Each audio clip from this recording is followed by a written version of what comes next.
The Hound of the Baskervilles. Chapter 13. Fixing the nets. "We're at close grips at last," said Holmes as we walked together across the moor. "What a nerve the fellow has. How he pulled himself together in the face of what must have been a paralyzing shock when he found that the wrong man had fallen a victim to his plot. I told you in London, Watson, and I tell you now again, that we have never had a foeman more worthy of our steel. I am sorry that he has seen you, and so was I at first, but there was no getting out of it. What effect do you think it will have upon his plans now that he knows you are here? It may cause him to be more cautious, or it may drive him to desperate measures at once. Like most clever criminals, he may be too confident in his own cleverness and imagine that he has completely deceived us. Why should we not arrest him at once? My dear Watson, you were born to be a man of action. Your instinct is always to do something energetic. But supposing, for argument's sake, that we had him arrested tonight, what on earth the better off should we be for that? We could prove nothing against him. There's the devilish cunning of it. If he were acting through a human agent we could get some evidence, but if we were to drag this great dog to the light of day it would not help us in putting a rope round the neck of its master. Surely we have a case. Not a shadow of one, only surmise and conjecture. We should be laughed out of court if we came with such a story and such evidence. There is Sir Charles's death, found dead without a mark upon him. You and I know that he died of sheer fright, and we know also what frightened him. But how are we to get 12 stolid jurymen to know it? What signs are there of a hound? Where are the marks of its fangs? Of course we know that a hound does not bite a dead body and that Sir Charles was dead before ever the brute overtook him. But we have to prove all this, and we are not in a position to do it. Well, then, tonight, we are not much better off tonight. Again, there was no direct connection between the hound and the man's death. We never saw the hound.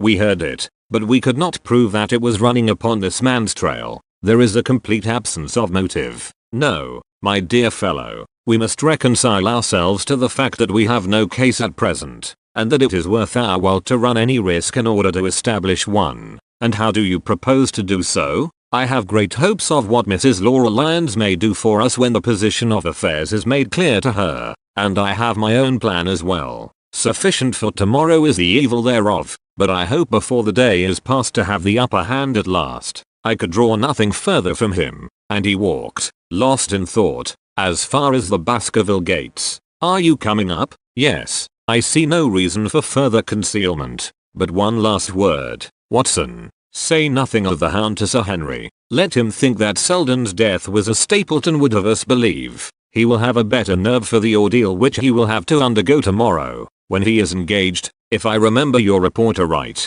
to dine with these people, and so am I. Then you must excuse yourself and he must go alone. That will be easily arranged. And now, if we are too late for dinner, I think that we are both ready for our suppers. Sir Henry was more pleased than surprised to see Sherlock Holmes, for he had for some days been expecting that recent events would bring him down from London. He did raise his eyebrows, however, when he found that my friend had neither any luggage nor any explanations for its absence. Between us we soon supplied his wants, and then over a belated supper we explained to the baronet as much of our experience as it seemed desirable that he should know. But first I had the unpleasant duty of breaking the news to Barrymore and his wife. To him it may have been an unmitigated relief, but she wept bitterly in her apron. To all the world he was the man of violence, half animal and half demon, but to her he always remained the little willful boy of her own girlhood, the child who had clung to her hand. Evil indeed is the man who has not one woman to mourn him. I've been moping in the house all day since Watson went off in the morning, said the baronet.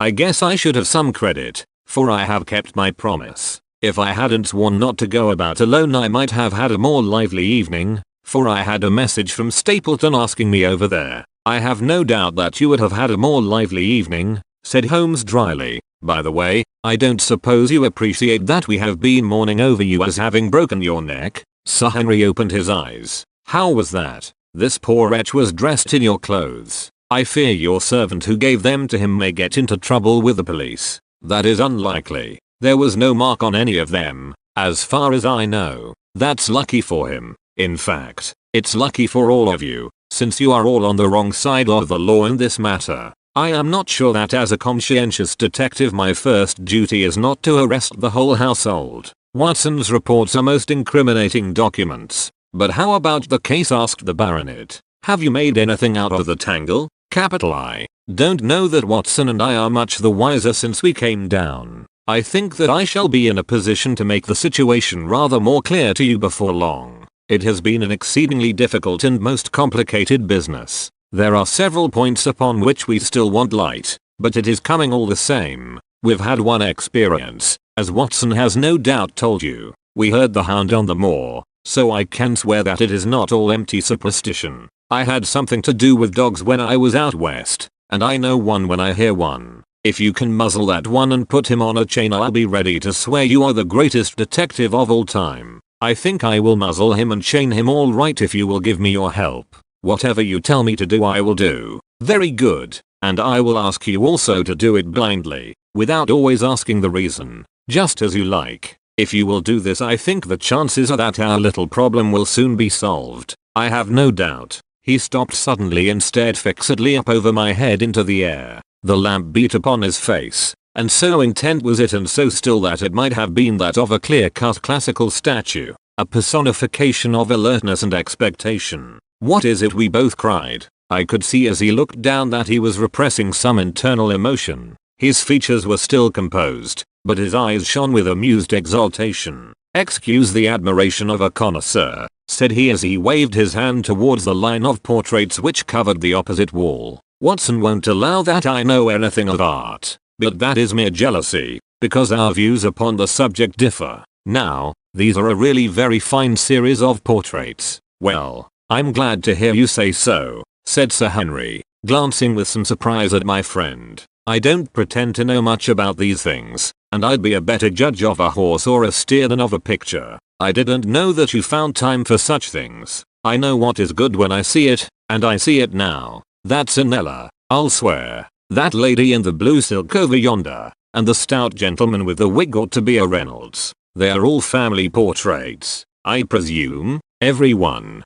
Do you know the names? Barrymore has been coaching me in them, and I think I can say my lessons fairly well. Who is the gentleman with the telescope? That is Rear Admiral Baskerville, who served under Rodney in the West Indies. The man with the blue coat and the roll of paper is Sir William Baskerville, who was chairman of committees of the House of Commons under Pitt. And this cavalier opposite to me, the one with the black velvet and the lace? Ah, you have a right to know about him. That is the cause of all the mischief. The wicked Hugo, who started the Hound of the Baskervilles. We're not likely to forget him. I gazed with interest and some surprise upon the portrait. Dear me, said Holmes. He seems a quiet, meek-mannered man enough, but I dare say that there was a lurking devil in his eyes. I had pictured him as a more robust and ruffianly person. There's no doubt about the authenticity, for the name and the date, 1647, are on the back of the canvas. Holmes said little more, but the picture of the old roisterer seemed to have a fascination for him, and his eyes were continually fixed upon it during supper. It was not until later, when Sir Henry had gone to his room, that I was able to follow the trend of his thoughts. He led me back into the banqueting hall, his bedroom candle in his hand, and he held it up against the time-stained portrait on the wall. Do you see anything there? I looked at the broad-plumed hat, the curling love locks, the white lace collar, and the straight, severe face which was framed between them. It was not a brutal countenance, but it was prim, hard, and stern, with a firm set, thin-lipped mouth, and a coldly intolerant eye. Is it like anyone you know? There is something of Sir Henry about the jaw. Just a suggestion, perhaps. But wait an instant. He stood upon a chair, and, holding up the light in his left hand, he curved his right arm over the broad hat and round the long ringlets. Good heavens, I cried, in amazement. The face of Stapleton had sprung out of the canvas. Ha, you see it now. My eyes have been trained to examine faces and not their trimmings. It is the first quality of a criminal investigator that he should see through a disguise. But this is marvelous. It might be his portrait. Yes, it is an interesting instance of a throwback, which appears to be both physical and spiritual. A study of family portraits is enough to convert a man to the doctrine of reincarnation. The fellow is a Baskerville, that is evident, with designs upon the succession. Exactly. This chance of the picture has supplied us with one of our most obvious missing links. We have him. Watson, we have him. and I dare swear that before tomorrow night he will be fluttering in our net as helpless as one of his own butterflies. A pin, a cork, and a card, and we add him to the Baker Street collection." He burst into one of his rare fits of laughter as he turned away from the picture. I have not heard him laugh often, and it has always boded ill to somebody. I was up betimes in the morning, but Holmes was afoot earlier still, for I saw him as I dressed, coming up the drive. "Yes, we should have a full day today," he remarked, and he rubbed his hands with the joy of action. "The nets are all in place, and the drag is about to begin. We'll know before the day is out whether we have caught our big, lean-jawed pike, or whether he has got through the meshes. Have you been on the moor already? I have sent a report from Grimpen to Princetown as to the death of Selden. I think I can promise that none of you will be troubled in the matter, and I have also communicated with my faithful Cartwright, who would certainly have pined away at the door of my hut, as a dog does at his master's grave, if I had not set his mind at rest about my safety. What is the next move?" "To see Sir Henry." "Ah, here he is. Good morning, Holmes," said the baronet. "You look like a general who is planning a battle with his chief of the staff." "That is the exact situation. Watson was asking for orders, and so do I." "Very good. You are engaged, as I understand, to dine with our friends the Stapletons tonight.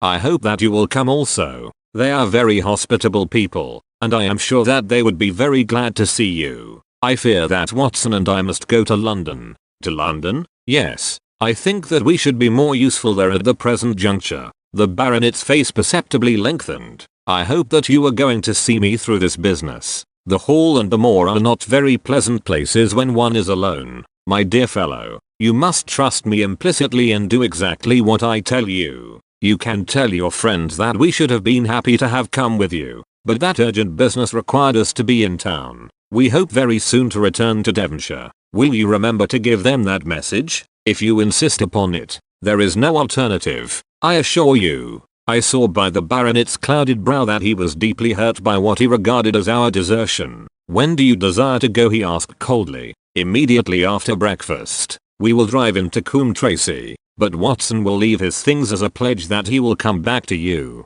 "Watson, you will send a note to Stapleton to tell him that you regret that you cannot come." "I have a good mind to go to London with you," said the baronet. "Why should I stay here alone?" "Because it is your post of duty. Because you gave me your word that you would do as you were told, and I tell you to stay." "All right, then, I'll stay. One more direction. I wish you to drive to Merripit House. Send back your trap, however, and let them know that you intend to walk home." "To walk across the moor?" "Yes, but that is the very thing which you have so often cautioned me not to do. This time you may do it with safety. If I had not every confidence in your nerve and courage I would not suggest it, but it is essential that you should do it. Then I will do it, and as you value your life do not go across the moor in any direction save along the straight path which leads from Merripit House to the Grimpen Road, and is your natural way home. I will do just what you say." "Very good. I should be glad to get away as soon after breakfast as possible, so as to reach London in the afternoon."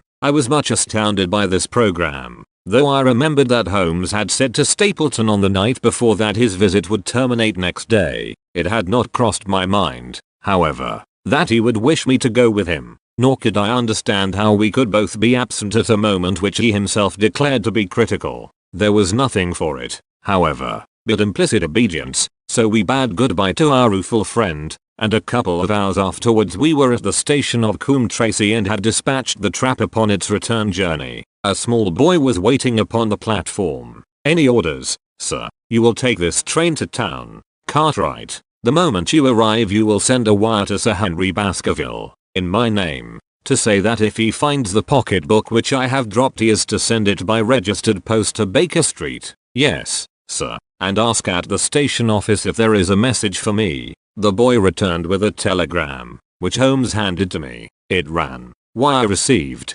Coming down with unsigned warrant. Arrive 5:40, Lestrade." That is an answer to mine of this morning. He is the best of the professionals, I think, and we may need his assistance. Now, Watson, I think that we cannot employ our time better than by calling upon your acquaintance, Mrs. Laura Lyons. His plan of campaign was beginning to be evident. He would use the baronet in order to convince the Stapletons that we were really gone, while we should actually return at the instant when we were likely to be needed. That telegram from London, if mentioned by Sir Henry to the Stapletons, must remove the last suspicions from their minds. Already I seem to see our nets drawing closer around that lean-jawed pike. Mrs. Laura Lyons was in her office, and Sherlock Holmes opened his interview with a frankness and directness which considerably amazed her. "I am investigating the circumstances which attended the death of the late Sir Charles Baskerville," said he. "My friend here, Dr. Watson, has informed me of what you have communicated, and also of what you have withheld in connection with that matter." "What have I withheld?" she asked defiantly. "You have confessed that you asked Sir Charles to be at the gate at 10 o'clock. We know that that was the place and hour of his death. You have withheld what the connection is between these events." "There is no connection." "In that case the coincidence must indeed be an extraordinary one. But I think that we shall succeed in establishing a connection after all. I wish to be perfectly frank with you, Mrs. Lyons. We regard this case as one of murder, and the evidence may implicate not only your friend Mr. Stapleton, but his wife as well." The lady sprang from her chair. "His wife," she cried. "The fact is no longer a secret. The person who has passed for his sister is really his wife." Mrs. Lyons had resumed her seat. Her hands were grasping the arms of her chair, and I saw that the pink nails had turned white with the pressure of her grip. "His wife," she said again. "His wife. He is not a married man." Sherlock Holmes shrugged his shoulders. "Prove it to me. Prove it to me. And if you can do so." The fierce flash of her eyes said more than any words. "I have come prepared to do so," said Holmes, drawing several papers from his pocket. "Here is a photograph of the couple taken in York 4 years ago. It is endorsed Mr. and Mrs. Vandeleur, but you will have no difficulty in recognizing him, and her also, if you know her by sight. Here are 3 written descriptions by trustworthy witnesses of Mr. and Mrs. Vandeleur, who at that time kept St. Oliver's private school. Read them and see if you can doubt the identity of these people." She glanced at them, and then looked up at us with the set, rigid face of a desperate woman. "Mr. Holmes," she said, "this man had offered me marriage on condition that I could get a divorce from my husband. He has lied to me, the villain, in every conceivable way. Not one word of truth has he ever told me. And why? Why? I imagined that all was for my own sake, but now I see that I was never anything but a tool in his hands. Why should I preserve faith with him who never kept any with me? Why should I try to shield him from the consequences of his own wicked acts? Ask me what you like, and there is nothing which I shall hold back. One thing I swear to you, and that is that when I wrote the letter I never dreamed of any harm to the old gentleman, who had been my kindest friend." "I entirely believe you, madam," said Sherlock Holmes. "The recital of these events must be very painful to you, and perhaps it will make it easier if I tell you what occurred, and you can check me if I make any material mistake. The sending of this letter was suggested to you by Stapleton? He dictated it. I presume that the reason he gave was that you would receive help from Sir Charles for the legal expenses connected with your divorce?" "Exactly. And then after you had sent the letter he dissuaded you from keeping the appointment. He told me that it would hurt his self-respect that any other man should find the money for such an object, and that though he was a poor man himself he would devote his last penny to removing the obstacles which divided us. He appears to be a very consistent character. And then you heard nothing until you read the reports of the death in the paper, number, and he made you swear to say nothing about your appointment with Sir Charles?" "He did. He said that the death was a very mysterious one, and that I should certainly be suspected if the facts came out. He frightened me into remaining silent." "Quite so. But you had your suspicions?" She hesitated and looked down. "I knew him," she said, "but if he had kept faith with me I should always have done so with him." "I think that on the whole you have had a fortunate escape," said Sherlock Holmes. "You have had him in your power and he knew it, and yet you are alive. You have been walking for some months very near to the edge of a precipice. We must wish you good morning now, Mrs. Lyons, and it is probable that you will very shortly hear from us again. Our case becomes rounded off, and difficulty after difficulty thins away in front of us," said Holmes as we stood waiting for the arrival of the express from town. "I shall soon be in the position of being able to put into a single connected narrative one of the most singular and sensational crimes of modern times. Students of criminology will remember the analogous incidents in God No. in Little Russia, in the year 1966. And of course there are the Anderson murders in North Carolina. But this case possesses some features which are entirely its own. Even now we have no clear case against this very wily man. But I shall be very much surprised if it is not clear enough before we go to bed this night. The London Express came roaring into the station, and a small, wiry bulldog of a man had sprung from a first-class carriage. We all three shook hands, and I saw at once from the reverential way in which Lestrade gazed at my companion that he had learned a good deal since the days when they had first worked together. I could well remember the scorn which the theories of the reasoner used then to excite in the practical man.